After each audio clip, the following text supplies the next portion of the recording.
What's up, Play Sports Gamer here, and I got another video about illustrious Xbox leader Phil Spencer. And yes, lately it seems like I'm dumping a lot on Xbox. I'm trashing them a lot. But I've stated in my videos, I am an Xbox lover. I like this system. I like the UI. I have the Xbox Series X. I do not have the PlayStation 5 yet. I like the PlayStation's games over Xbox because Xbox cannot release any games. So Phil Spencer did a podcast, and I want to make a comment about that. I have an article on it, and I want to give my opinion. But before I do, I would appreciate a subscribe, especially a like and a comment. Thank you.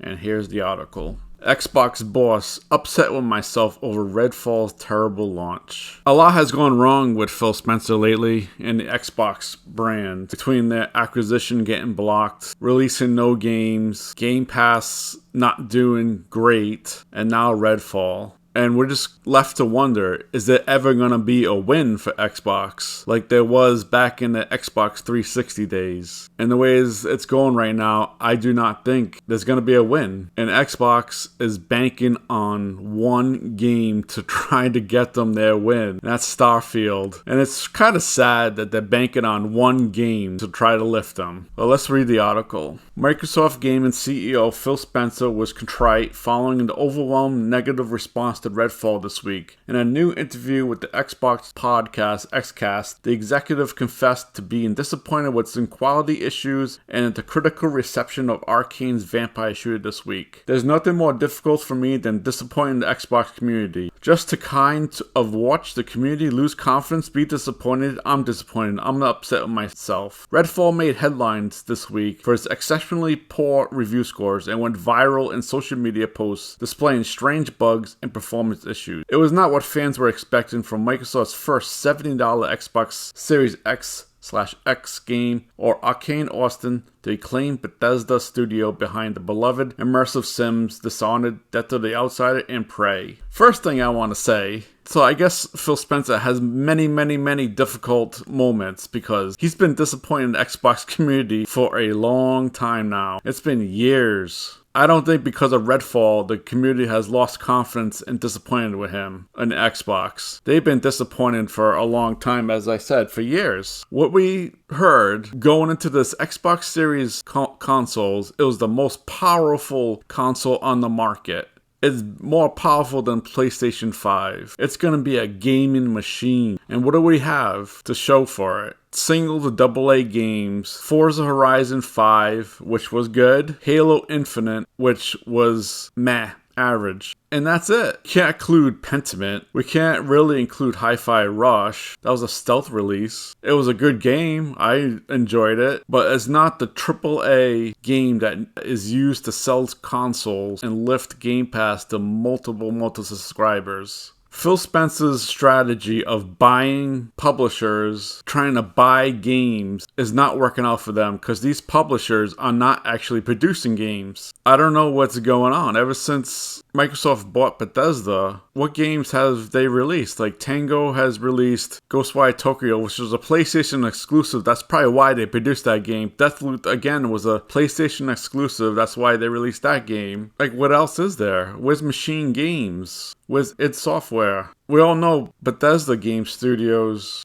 takes a while because they make these huge games. And these other developers they bought in 2018, where are they? Ninja Theory, where are they? Undead Labs, where are they? Like, all these companies he bought have not been producing games. So he's been disappointing the Xbox community. His strategy of buying his developers is not working. He tried to do it again with Activision Blizzard, thinking he's going to have a Call of Duty game to release on Game Pass every year. And it has not been working out. That's why in my other video I said he should be fired. And I think he should be fired. I was thinking about making a video making a bold prediction about Phil Spencer later about the months ahead with Xbox and his employment. So we continue. When asked about the negative reviews and questionable state of the game was released in, Spencer responded at length. I think back to the announcement of 60 frames per second And then we weren't shipping 60 frames per second. That was kind of a punch to the chin rightfully a couple of weeks ago. Then seeing the game come out and critical response was not what we wanted. It's disappointing. So kind of pick myself up, what we can learn, how we could get better. If you're a good manager, I know Arcane is under the Todd Howard umbrella. With this such importance to Xbox, you knew what was going on with this game. You knew it was not releasing at 60 frames per second. You knew it was only releasing at 30 frames per second from probably the beginning.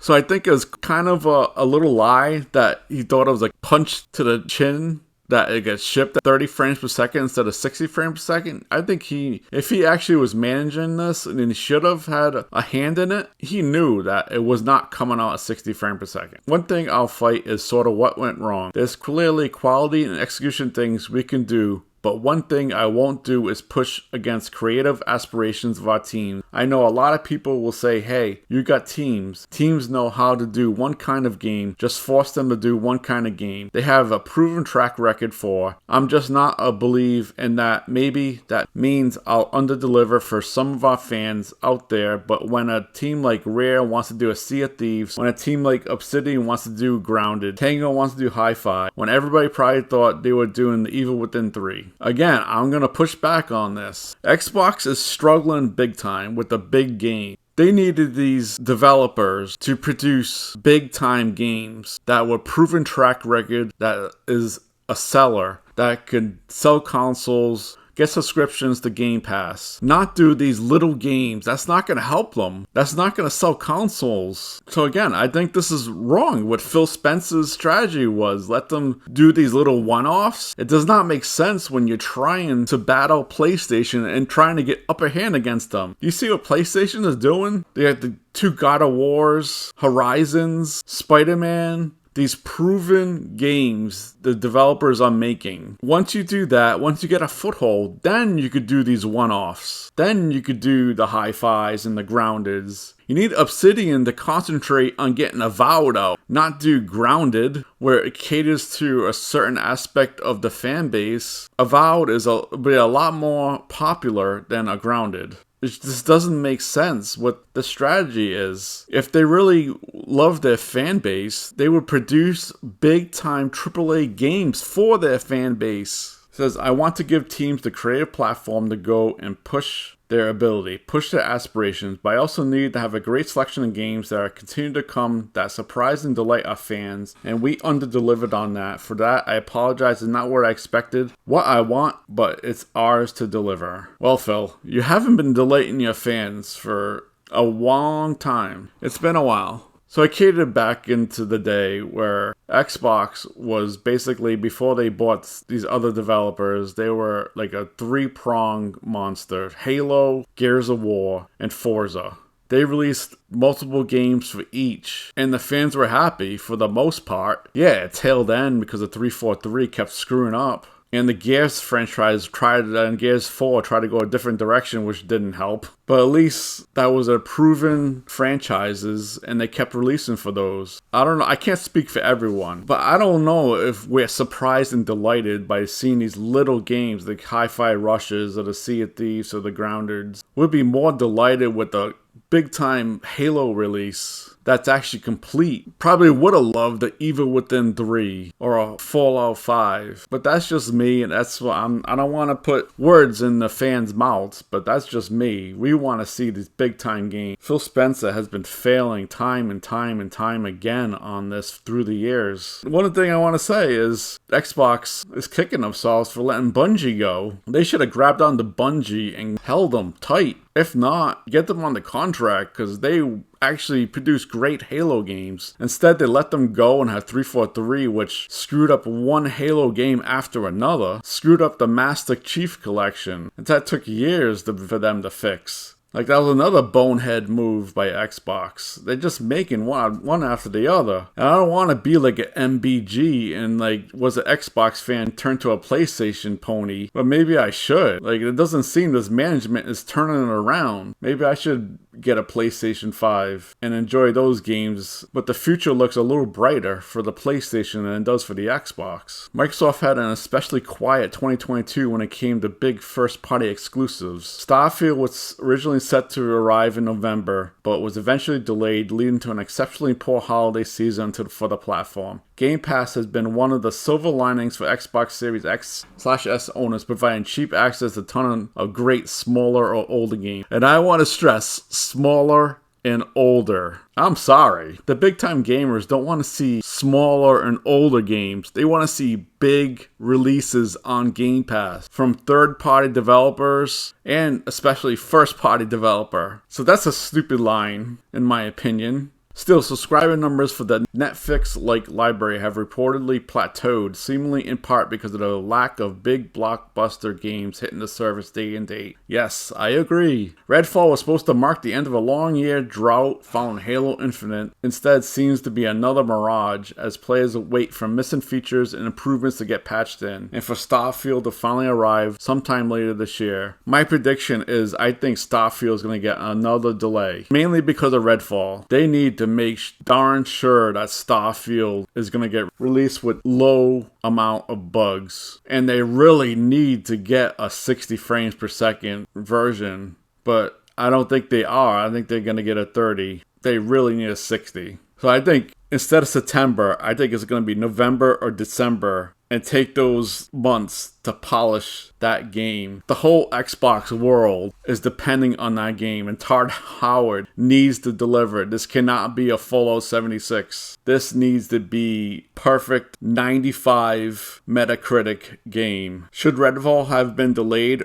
as some have now suggested? Spencer drew a distinction between criticism of the game's level of polish versus its underlying gameplay and design. There are quality issues when working on those, but a fundamental piece of feedback I get that the game isn't realizing the creative vision that it had for its players. That doesn't feel like a hey, just delay it. That feels like the game had a goal to do one thing when players are actually playing that not feeling that. The Microsoft exec went on to say that the final review scores and current Metacritic average of 62 was off from the company's internal mock review scores by double digits. He didn't mention whether it's personally demoed the game during development or what he thinks of it now that he's out. I think they need to find better testers in their company. If the internal mock review scores was in the 70s, there's something wrong with those players, and there's something wrong with that system. You've seen videos time and time again. There was bugs galore, and they should have picked up on it, and they should have tried to fix it. And I think it should have been delayed. It should have been delayed until it was fixed. They have had games in over a year. What's another 2, 3, 4 months? Let them release a great quality game, and it would have been cheered with the Xbox community. Now it's just jeered and calling for Phil Spencer's head, which I have. In the meantime, Spencer said Microsoft and Arcane remain committed to Redfall and are working on shipping updates to address bugs and add features like previously promised 60 frame per second performance mode.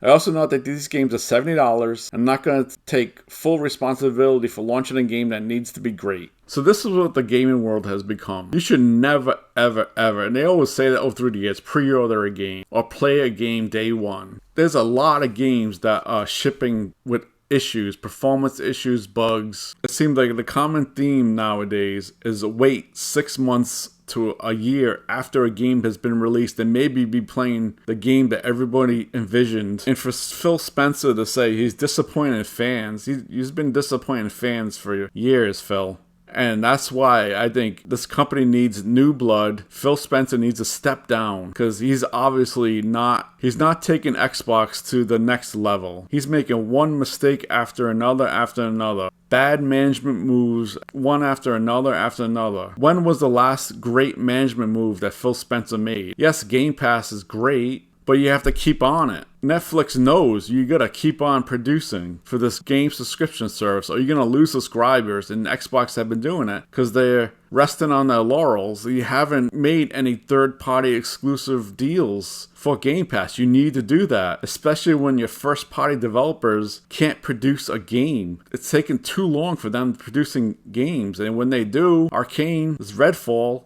they're messing up. So let me know what you guys think about this. I know I said Phil Spencer should be fired in my last video, and I compound that, especially with this podcast he went on, and I explain his lies and his mismanagement. So please subscribe, like, and comment. Thanks. See ya.